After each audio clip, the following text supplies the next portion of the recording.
Smart move. You made a real good decision on that. But I want to go back to the wash. How was it like on set when y'all was shooting that? The wash was, when I tell you some of the most fun I've ever had, the wash was just, when I tell you it was a party and it was comedy. Remember I told you how I don't smoke weed, but when I'm around Snoop, I kind of have to smoke weed. It's been that way for 25 years, me and Edu. By the way, shout out Snoop Dogg, just turned 54 on Monday. His birthday was off the chain. He had the craziest party. He's a Libra, I'm a Libra. His birthday's October 20th. Mine is October 19th. But they wanted him to use fake weed for the movie.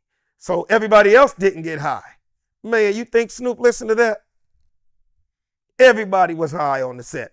The makeup lady, the craft services, the lighting, the sound, everything. Snoop, I always say if you cut Snoop open, he'll bleed green. It was so fun doing that movie, man. And DJ Pooh, hell of a director. Him and Dre worked good together. There were so many cameos in it too. Ludacris, Exhibit, rest in peace, Lamont Bentley was in it. You know what I mean? Shaq. It was crazy, man. It was a party. It was a party. And it was always, the women were always around. And I was single at that time. So yeah, it was like, and cut. I'm gonna be up in my room, guys. Call me into 510, whatever you need. I'll be upstairs. Yeah. I used to call it ass services instead of crafts services. Yeah. So you know what I did on my breaks. What was your question? Lamont Bentley, you brought him up earlier. I want to ask you about him. How was your relationship with Lamont Bentley? And if I'm not mistaken, you two was on Moesha, right? Exactly. He was my boy. Rest in peace, Lamont. We really got tight. What was crazy is I did some episodes of Moesha. We were cool, but we were like in the same young black Hollywood scene in the 90s. So we partied with a lot of the same people and a lot of the same chicks. So me and him got close because he happened to be messing with a chick and I was messing around with her homegirl and they were roommates. So I would see that dude 3-4 times a week, just ended up at the apartment back in the day. And we got close from that. You know what I mean? But we were young, having a whole lot of fun. And he was really a talented dude. He reminded me a lot of Tupac, rest in peace. Like those dudes that are like thugs and kind of like gangsters, but they're really intelligent and really smart. And like whatever he put his hands on or whatever he did, he was great at. That's kind of how Pac was also. So yeah, rest in peace, Lamont. Lamont was a cool dude, man. Real cool dude. He was a street dude. He was from Milwaukee. A lot of people didn't know that. He grew up around a lot of pimps, gangsters, and hustlers. And he wasn't, no, so it wasn't like LA street dudes. He wasn't, gang banging or nothing like that, but his lifestyle and the kind of stuff he was into, yeah, like for real, for real. It was like Hollywood was just the job to support some other real, gangster stuff he was doing. You know what I'm saying? I didn't know that. I mean, most people they look at him as Hakeem on Moesha, Yeah, like yeah, a yeah. TV show character. But yeah, he was really about that life, huh? Oh yeah, Lamont was a real one.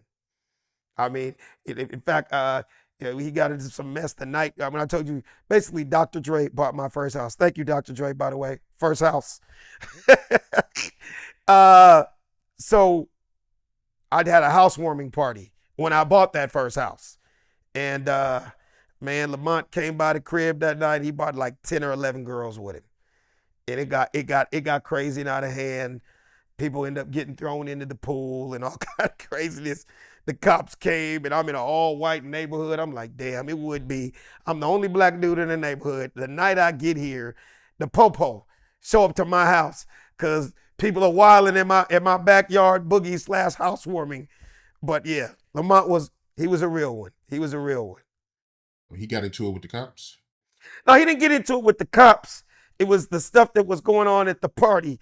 You know how that is. I don't know if you know how it is. If you the only black person in an all white neighborhood and the music's bumping loud and they see smoke and it gets real crazy and people out on the front lawn, they all over the place. And I'm pretty sure the housing association didn't want me there after that night.